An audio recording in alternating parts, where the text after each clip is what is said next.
The stories you tell yourself are nothing more than a survival mechanism for your ego.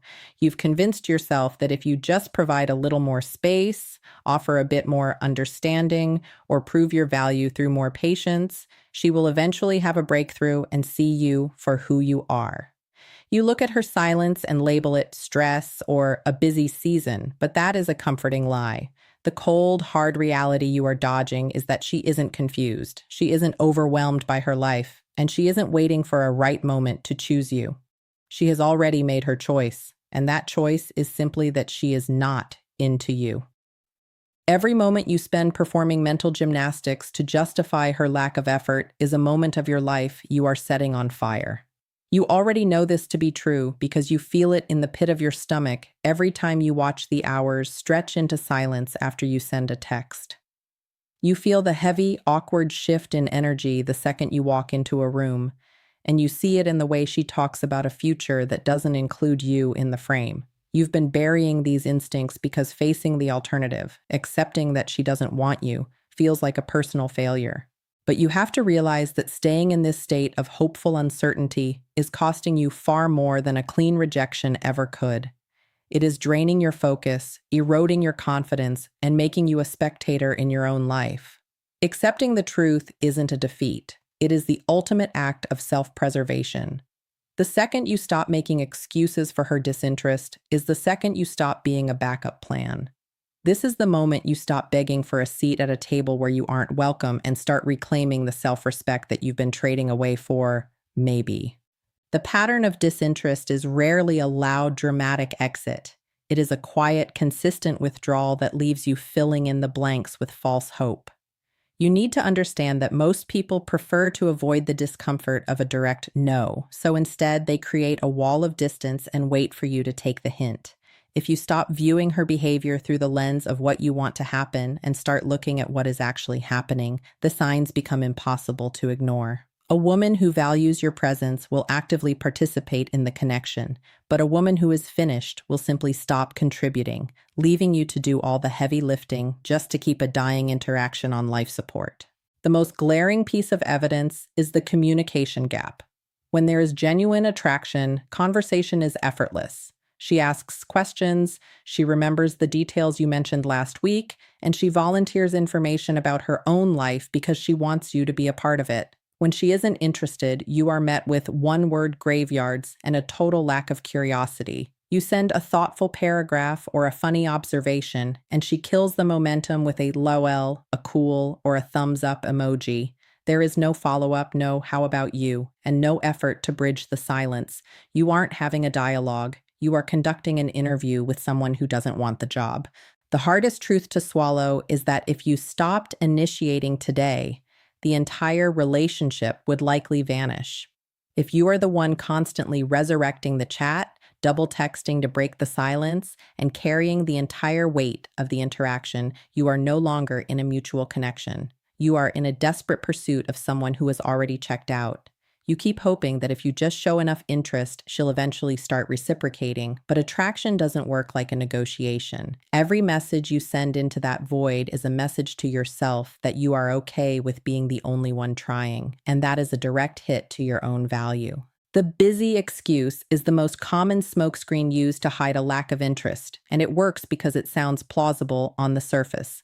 We live in a world where everyone has a packed schedule, demanding jobs, and personal obligations. However, you must look at the busy trap for what it actually is, a reflection of priorities, not a lack of time.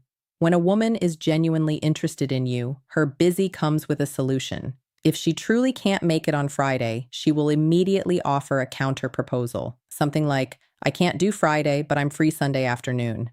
That is the behavior of someone who wants to see you. If she gives you a vague, "I'm just swamped right now," without offering a specific alternative, she isn't actually busy. She is simply making herself unavailable to you.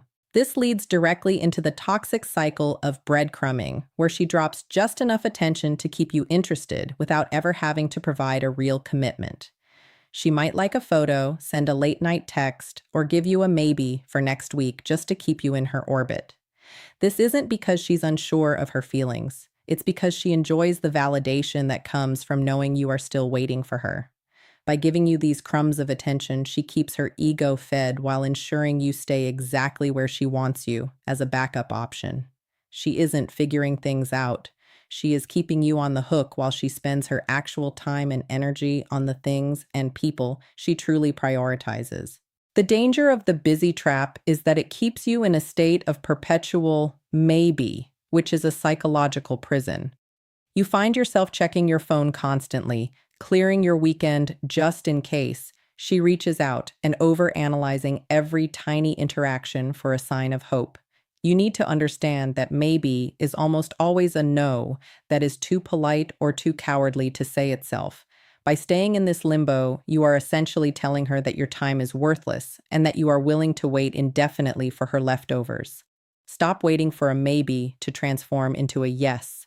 If she wanted to be there, she would be there. Realize that her refusal to make time is the only answer you need to pack up and walk away. The friend zone is often paved with good intentions and bad boundaries, but you have to look closely at the role you're actually playing in her life. If she feels comfortable venting to you about the guy who ghosted her, or if she's asking your male perspective on why another man isn't calling her back, she isn't opening up to you. She's using you as an emotional dumping ground. In her mind, the romantic tension is non-existent. She's treating you with the same platonic familiarity she would a girlfriend or a sibling, which means she feels safe with you, but not attracted to you. You might think that being her rock and providing endless emotional support is your way in, but in reality, you are just providing free therapy while she reserves her physical and romantic energy for the men who actually excite her. This lack of attraction is most visible in the physical walls she builds between you. Human attraction creates a natural gravitational pull. When a woman is into you, she will find subtle ways to bridge the gap, whether it's a playful touch on the arm, leaning in when you speak, or choosing to sit next to you rather than across from you. When that interest is missing, there is a palpable sense of distance. You'll notice that she pulls back if you get too close. Her hugs are brief and stiff, and there's a total absence of that electricity or lingering warmth. You can feel the barrier she's put up, but your ego tries to protect you by making excuses. You tell yourself she's just not a touchy person or that she needs more time to warm up, but you're ignoring the most basic human instinct. The truth is that physical attraction isn't something you can negotiate or earn through patience. It's either there or it isn't. You cannot nice your way into someone wanting you physically. If she is constantly creating space, whether by checking her phone, keeping a bag between you on the couch, or avoiding eye contact, she is sending a clear signal that the romantic door is locked. Stop trying to push against a wall that isn't going to move. By accepting this lack of chemistry now, you stop wasting your energy on a connection that has no spark and start looking for someone who actually feels that pull towards you without you having to beg for it. The act of chasing isn't just a romantic mistake. It is a massive drain on your personal resources that creates a destructive ripple effect through every other area of your life. Every hour you spend orbiting someone, checking her social media, rereading old texts, or waiting for a notification that never comes, is an hour stolen from your own growth. You aren't just losing time, you are losing the mental bandwidth required to excel at your job, pursue your hobbies, or build your empire. While you are busy obsessing over someone who views you as a low-priority placeholder, your focus is fracturing, your discipline is slipping, and your mission is stalling out. You stop going to the gym because you're emotionally drained, or you miss out on new opportunities because your mind is trapped in a loop of what if and why not me.